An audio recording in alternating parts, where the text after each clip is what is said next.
Monday, John Fain spoke to the Planning Minister, Matthew Guy, about protecting the Yarra River from the encroachment of developers. And look, here's a little bit of what he said.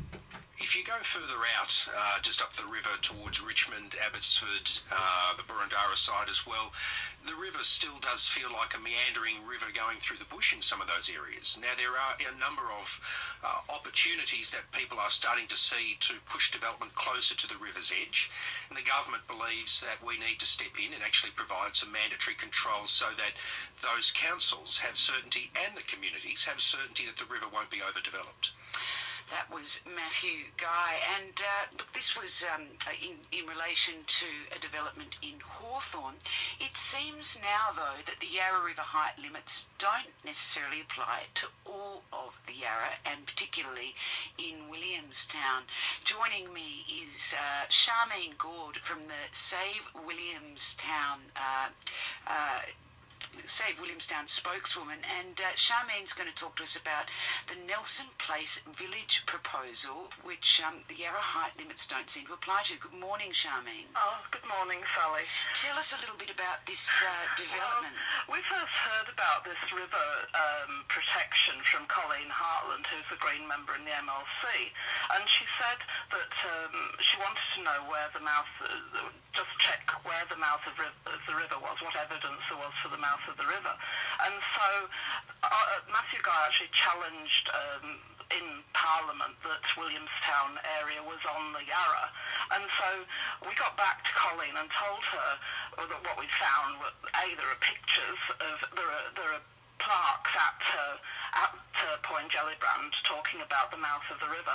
But not only that, it's in the Victorian Constitution of 1854 that the line of the mouth of the river goes to the southeast point of the parish of Pawpaw, which is absolutely the Point Gellibrand Peninsula.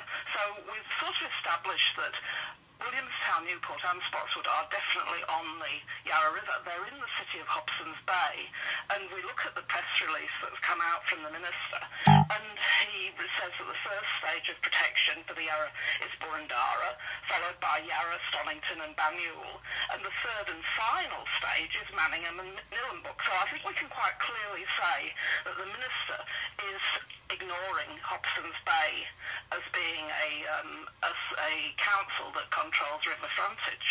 Now, Williamstown has always had a three-storey limit along the Strand and Nelson Place, mandatory heights, and what's happened with this woolen mill inquiry, which is essentially a private developer asking for development, and the owner of this private development company is Ron Walker, who's a Liberal Party heavyweight, as everybody knows, a single developer is actually rewriting the planning laws for Williamstown, and the council's barrister at the hearings made that quite clear, that the council was very disturbed about this rewriting, and at the advisory committee hearing,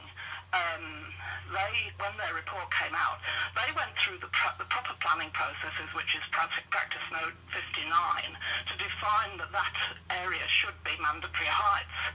And somehow the people in Matthew Guy's department managed to get him to not only remove the height limits, but just make it a much easier development. And we've now seen documents that are going to put 2,000 new people into that site.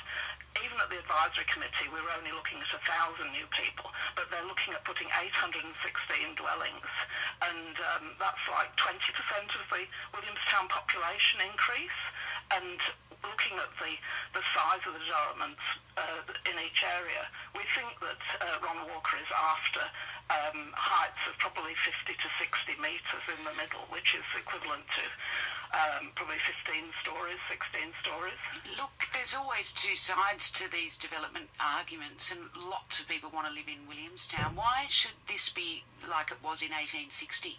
Well, one of the problems is that because it's an old suburb, it's actually really lacking in the ability to expand its community infrastructure. The schools are on, waiting lists, and very strictly controlled by streets. It's going to mean that people in existing Williamstown will have to try and find schools in Spotswood and Newport, which are also very crowded. But the worst thing about this development is that it's actually within a major hazard facility zone, and so they've actually been. It's extraordinary.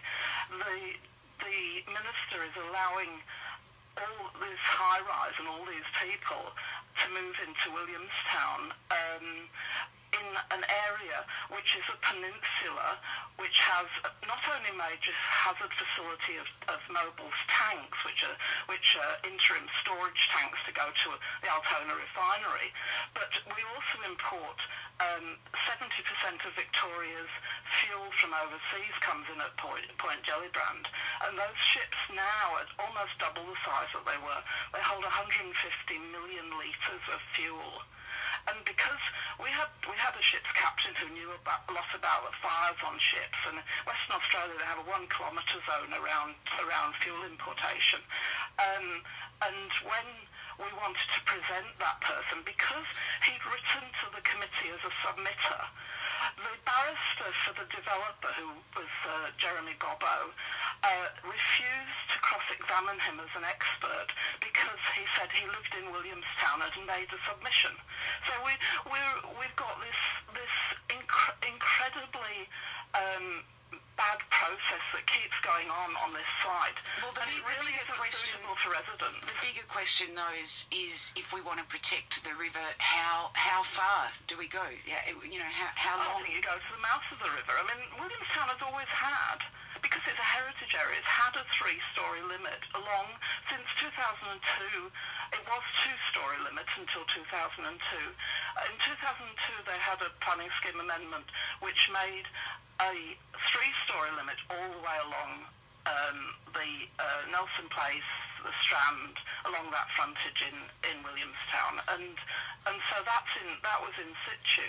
And for a single development, they've removed the height limits, which is really strange. But the worst one is the safety things. This isn't the first time that Matthew Guy has ignored Williamstown. He has just done the Ports and Environs inquiry, and unbelievably, the maps associated with the port zones, we have huge port facilities at Williamstown, and the map that he's drawn for the port zone, they've put the legend over Williamstown so that they don't have to make a statement about Williamstown. Charmaine, we're going to have to wrap it up there, but thank you very much for talking to us. Charmaine Gould there from Save Williamstown. And it is 8 minutes to 9.